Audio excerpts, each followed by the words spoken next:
সকল নাটকের অবসান। আনচেলত্তি হচ্ছে ব্রাজিলের নতুন কোচ। ইকুয়েডরের বিপক্ষে ফিরছে অ্যান্টনি সহ 5 সিনিয়র ফুটবলার। তাই এই নিয়ে বিস্তারিত জানতে হলে ভিডিওটি না টেনে শেষ পর্যন্ত দেখতে থাকুন। আর আপনি যদি আমাদের চ্যানেলে নতুন হয়ে থাকেন তাহলে এখনই সাবস্ক্রাইব করে রাখুন। আর ইতিমধ্যে সাবস্ক্রাইব করে থাকলে আপনাকে অসংখ্য ধন্যবাদ। ব্রাজিল দলের কোচ ইস্যুতে ফুটবল দুনিয়া উত্তাল। ফুটবল ভক্ত থেকে খেলোয়াড়রা সবার আগ্রহের কেন্দ্রবিন্দুতে কোচ ইস্যু।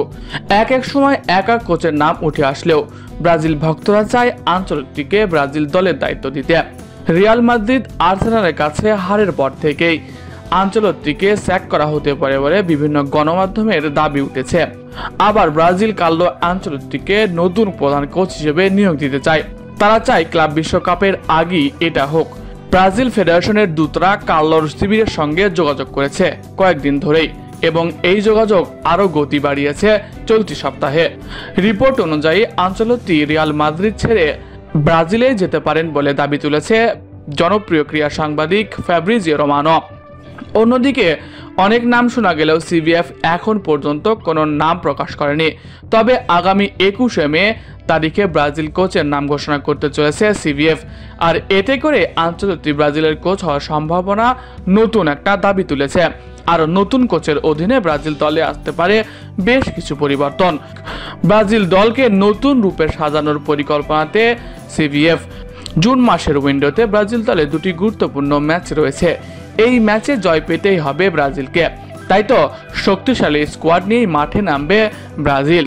নেইমারকে নিয়ে শঙ্কা থাকলেও ম্যাচের আগে নেইমারকে পাওয়া যাবে বলে ভরসা রাখছে সিবিএফ।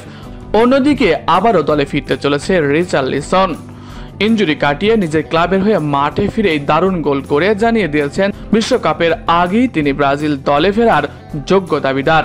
তার যে ফর্ম তা তিনি ইঙ্গিত দিচ্ছে বিশ্বকাপ দলে যে কোনো মুহূর্তে ঢুকে যেতেই পারে। আবার ব্রাজিল দলের যোগ্য দাবিদার হয়ে উঠেছে ডিফেন্সিভ মিডফিল্ডার ক্যাসেমিরো। ম্যান ইউয়ের হয়ে দারুণ পারফর্ম করে যোগ্য দাবিদার তিনি। অন্যদিকে ডিফেন্সে শক্তি বাড়াতে ইনজুরি কাটিয়ে ব্রাজিল দলের সঙ্গে ফিরতে পারে এডার মিলিটাও। ইতিমধ্যেই তিনি পুনর্বাসন প্রক্রিয়া শেষ করে মাঠের অনুশীলনে ফিরেছেন। তাই তো নতুনভাবে আনচেলত্তির অধীনে পুরনো শক্তিশালী ব্রাজিলকে দেখার অপেক্ষায় সেলেসাও ভক্তরা। প্রিয় দর্শক, ব্রাজিল দলে আপনি কোন খেলোয়াড়কে দেখতে চান কমেন্ট করে জানাতে পারেন আপনার মতামত। এছাড়াও খেলাধুলার সকল আপডেট সবার আগে পেতে হলে আমাদের চ্যানেলটি সাবস্ক্রাইব করতে ভুলবেন না। ধন্যবাদ সবাইকে।